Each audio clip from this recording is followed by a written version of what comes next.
किसी सरफेस से टकरा जाए तो फिर वो उसी मीडियम में रिटर्न हो जाती है। इस फेनोमेना को क्या कहते हैं? Reflection of sound. तो इसके बारे में थोड़ा डिटेल में समझेंगे इस लेक्चर में।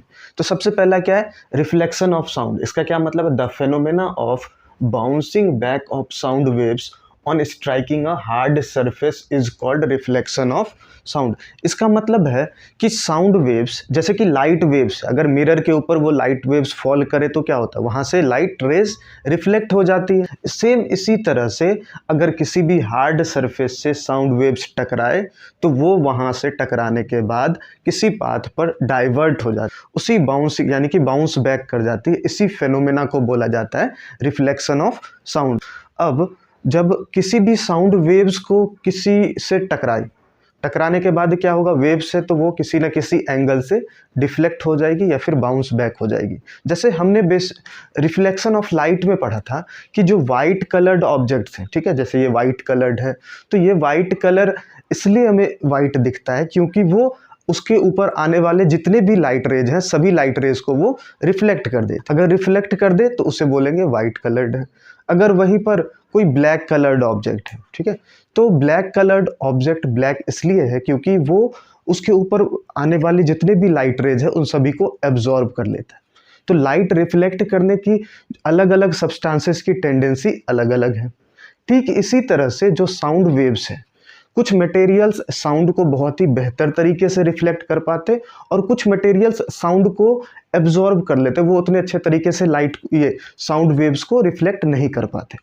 तो जो भी हार्ड ऑब्जेक्ट्स हैं, ठीक है, वो हार्ड ऑब्जेक्ट्स बहुत ही अच्छे तरीके से साउंड वेव्स को रिफ्लेक्ट कर पाते, लेकिन जो ऑब्जेक्ट सॉफ्ट है, soft objects are not able to reflect the sound waves properly, यानी कि प्रॉपर्ली उसे रिफ्लेक्ट नहीं कर पाते।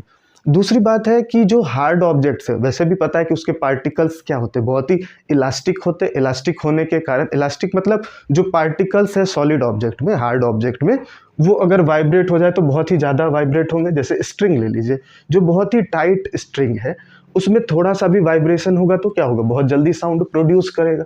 लेकिन वही स्ट्रिंग लूज हो जाए तो वो अच्छे तरीके से साउंड, यानी कि उसमें वाइब्रेशन देखने को नहीं मिलता।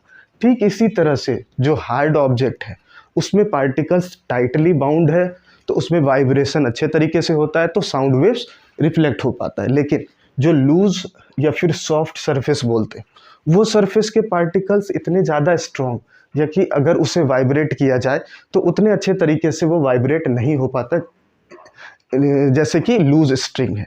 इस वजह से सॉफ्ट सरफेस जो है वो बैड रिफ्लेक्टर है साउंड का, लेकिन जो हार्ड सरफेस है they are good reflector of sound. ठीक है, अब दूसरा फैक्टर जिस पे रिफ्लेक्शन ऑफ साउंड डिपेंड करता है, एक तो है नेचर ऑफ सरफेस और दूसरा है एरिया ऑफ सरफेस।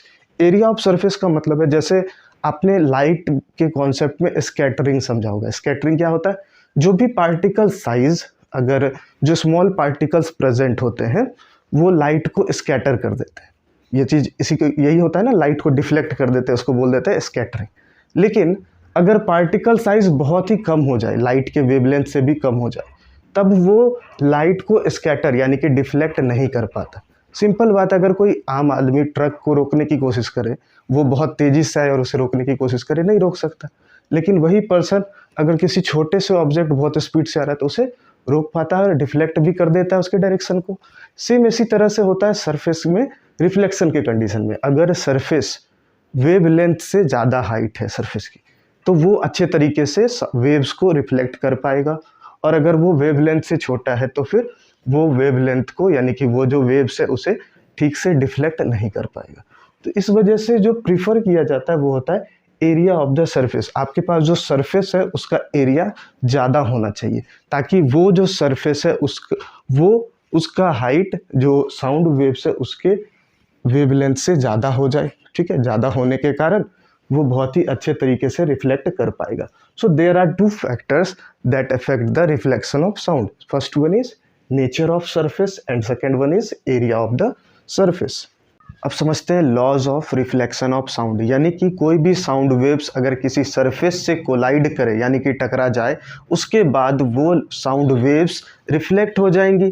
तो ये जो रिफ्लेक्शन होगा साउंड का, इसके लिए कुछ लॉज है। इसके लिए क्या लॉज है? सबसे पहला, जो साउंड वेव्स सोर्स से निकलकर किसी सरफेस को जो स्ट्राइक करती है दैट इज इंसिडेंट वेव, यानी कि यहाँ पर एक सोर्स है, सोर्स से साउंड वेव्स निकले और जो सरफेस को स्ट्राइक करे उसे कहते हैं इंसिडेंट वेव। ठीक है, अब जिस पॉइंट पर, सरफेस के जिस पॉइंट पर ये इंसिडेंट वेव स्ट्राइक करती है that is called point of incidence.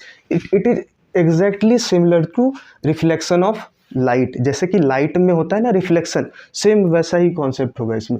Source से जो भी वेव्स निकल कर आए वो हो गए इंसिडेंट वेव, और जिस पॉइंट को, सरफेस के जिस पॉइंट को स्ट्राइक करे that point will be point of incidence. ठीक है, और इस पॉइंट पर, इस सरफेस के परपेंडिकुलरली अगर कोई इमेजिनरी लाइन ड्रॉ करते हैं, ठीक है, दैट इज नॉर्मल। तो नॉर्मल क्या है? It is an imaginary line which is perpendicular to the surface at the point of incidence. इस पॉइंट पर, इस सरफेस के परपेंडिकुलर जो इमेजिनरी लाइन होगा उसे कहते हैं नॉर्मल। ठीक है, अब ये जो इंसिडेंट वेव है इस सरफेस से टकराने के बाद वो रिफ्लेक्ट हो जाएगी, तो इस रेस को इस वेव को कहते हैं रिफ्लेक्टेड वेव। ठीक, अब दूसरी बात है कि ये जो तीनों हैं, इंसिडेंट वेव, रिफ्लेक्टेड वेव और normal, all three lie in the same plane. ठीक, एक और बात, ये जो इस तरीके से रिप्रेजेंट किया हमने, ये जो रिप्रेजेंटेशन है एक्चुअल में ये तो लॉन्गिट्यूडनल वेव है, और लॉन्गिट्यूडनल वेव में जो वेव का डायरेक्शन होता है उसमें पार्टिकल्स परपेंडिकुलरली वाइब्रेट करते हैं, ये हमें पहले से पता है। तो यहाँ पर भी वेव के प्रोपगेशन को स्ट्रेट लाइन से रिप्रेजेंट किया गया है, और जो पार्टिकल्स है वो परपेंडिकुलरली वाइब्रेट कर रहे हैं, इस साइड भी और इधर भी। ठीक है, ये रिप्रेजेंटेशन करने का तरीका है। तो incident wave, normal and reflectedly, all three lie in the same plane. Incident wave, normal and reflected wave all lie in same plane. अब next लॉ की बात करते हैं which is exactly similar to law of reflection of light. उसमें क्या होता है? The angle between normal and incident wave is called angle of incidence. ठीक है, next the angle between normal and reflected ray is angle of reflection, and the second law of reflection of sound states that both these angles means angle of incidence must be equal to angle of reflection. So this is reflection of sound and laws of reflection of sound. Thank you.